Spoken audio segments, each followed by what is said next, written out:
येणार हे तर ठरलंय, पण यावेळी प्रश्न आहे की सॅटेलाइट इंटरनेट भारतात सगळ्यात आधी कोणाचं येणार?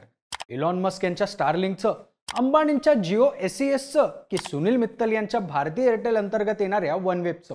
कारण आता झालंय असं की भारताच्या टेलिकॉम विभागाकडून सॅटेलाइट इंटरनेट सेवा सुरू करण्यासाठी लागणाऱ्या परवानग्या या तिन्ही कंपन्यांना मिळाल्यात. तिन्ही कंपन्या या रेसमध्ये उतरायला जवळपास एकाच रेषेत उभ्या आहेत. पण खरा खेळ आहे रेस सुरू कोण करणार. एकीकडे जागतिक मार्केटमध्ये सॅटेलाइट इंटरनेट सेवा देण्यात अग्रेसर असणारी स्टारलिंक कंपनी आहे, तर दुसरीकडे इतर टेलिकॉम कंपन्यांचं भविष्य जवळपास अंधारात ढकलून भारतातल्या टेलिकॉम सेक्टरमध्ये डुओपॉली तयार केलेल्या जिओ आणि भारती एअरटेल या कंपन्या. स्टारलिंककडे जगभरात सेवा दिल्यामुळे सॅटेलाइट इंटरनेटच्या सेवा कशा द्यायच्या याबाबत माहिती आहे, तसंच भांडवल मोठ्या प्रमाणात पण आहे. तर दुसऱ्या बाजूला जिओ आणि एअरटेलकडे भारताचं स्थानिक टेलिकॉम मार्केट कसं चालतं त्याचा अनुभव आहे. सध्या जरी या तिन्ही कंपन्यांना परवानग्या मिळाल्या असल्या, आकाशात कंपन्यांचे सॅटेलाइट असले, तरी भारतात आधी सॅटेलाइट इंटरनेट कुणाचं येणार हा प्रश्न मेन आहे. तसंच कोणाच्या सॅटेलाइट इंटरनेटची किंमत किती असणार, इतर सुविधा नेमक्या कशा असणार आणि कोणती कंपनी सॅटेलाइट इंटरनेट सेवा सुरू करण्यासाठी सध्या कोणत्या स्टेजला आहे त्याचीच माहिती घेऊयात या व्हिडिओमधून. नमस्कार, मी अनिकेत आणि तुम्ही पाहताय बोलभिडू. भारताच्या शेजारचे देश नेपाळ, बांगलादेशमध्ये सॅटेलाइट इंटरनेटचा वापर सुरू झालाय. मात्र एकीकडे चंद्रावर यान पाठवत असला, टेक्नॉलॉजिकली ॲडव्हान्स असला, तरी सॅटेलाइट इंटरनेट सुरू व्हायला भारतात इतका वेळ का लागतोय? तर यामागचं कारण आहे भारतात कोणत्याही टेलिकॉम कंपनीला सॅटेलाइट इंटरनेट सेवा सुरू करण्यासाठी पार करावी लागणारी लायसन्स आणि परवानग्या मिळण्याची मोठी आणि किचकट प्रक्रिया.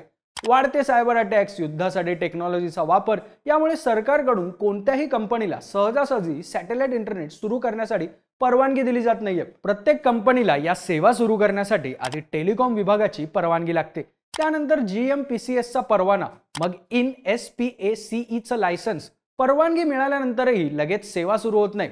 त्यानंतरचा टप्पा आहे तो म्हणजे ट्रायल स्पेक्ट्रमचा.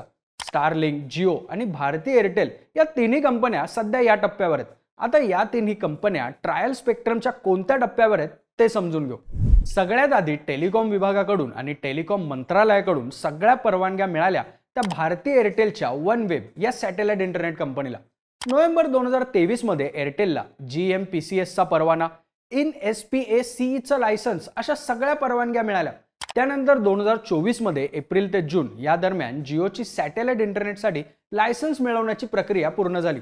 तर मागच्या महिन्यात म्हणजे जूनमध्येच स्टारलिंकला आधी GMPCSचा परवाना मिळाला, तर जुलैमध्ये INSPACEचं लायसन्सही मिळालं.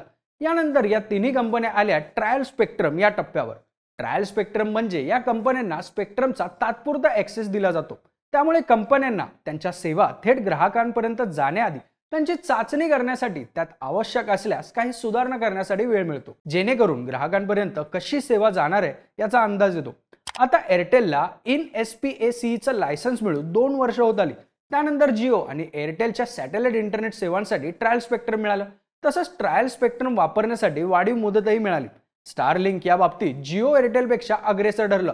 जिथे या दोन्ही कंपन्यांना ट्रायल स्पेक्ट्रमसाठी 1-2 वर्ष थांबावं लागलं, तिथे महिन्याभरात स्टारलिंकला ट्रायलसाठी स्पेक्ट्रम मिळतील अशी शक्यता आहे. ट्रायल स्पेक्ट्रम आणि या सगळ्या चाचण्या करण्याच्या प्रक्रियेमध्ये आणखी 2-3 महिन्यांचा वेळ जाऊ शकतो.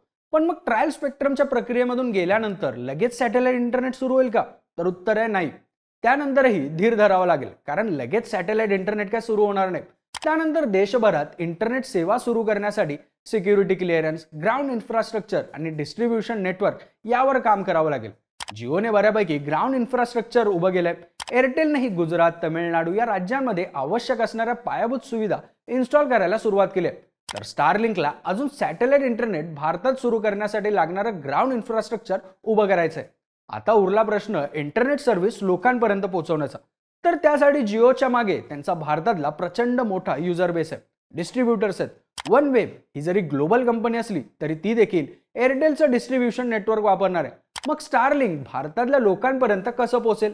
तर यात एक ट्विस्ट, तो म्हणजे स्टारलिंक सर्व्हिस प्रोव्हाइड करण्यासाठी जिओ आणि एअरटेलचं डिस्ट्रीब्युशन नेटवर्क वापरणार आहे. स्टारलिंकचा जिओ आणि एअरटेल सोबत करार झालाय. त्यानुसार या दोन्ही कंपन्या त्यांच्या रिटेल शॉप्स किंवा ऑनलाईन प्लॅटफॉर्म्सवरूनही ग्राहकांना स्टारलिंकचे सॅटेलाइट इंटरनेट किट विकतील.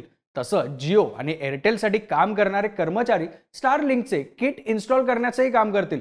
याचा निश्चितच स्टारलिंकला फायदा होऊ शकतो, कारण त्यांना कॉम्पिटिशनमध्ये असल्या तरी भारतात तगडा बेस असणाऱ्या कंपन्यांच्या ग्राउंड कनेक्टचा फायदा मिळू शकतो. आता परवानग्या मिळवण्यापासून ते डिस्ट्रीब्युशन पर्यंत विचार केला तर कोणती कंपनी लगेच ऑपरेशन सुरू करू शकते? तर थेट उत्तर द्यायचं झालं तर तज्ज्ञांच्या मते भारतात जिओ आणि एअरटेल वनवेबच्या आधी स्टारलिंक भारतात सॅटेलाइट इंटरनेट सुरू करू शकते. कारण स्टारलिंक सध्या इंटरनेट सर्व्हिस सुरू करण्यासाठी पूर्ण तयार आहे. स्टारलिंककडे दुसऱ्या देशात सॅटेलाइट इंटरनेट सर्व्हिस देण्याचा अनुभव आहे.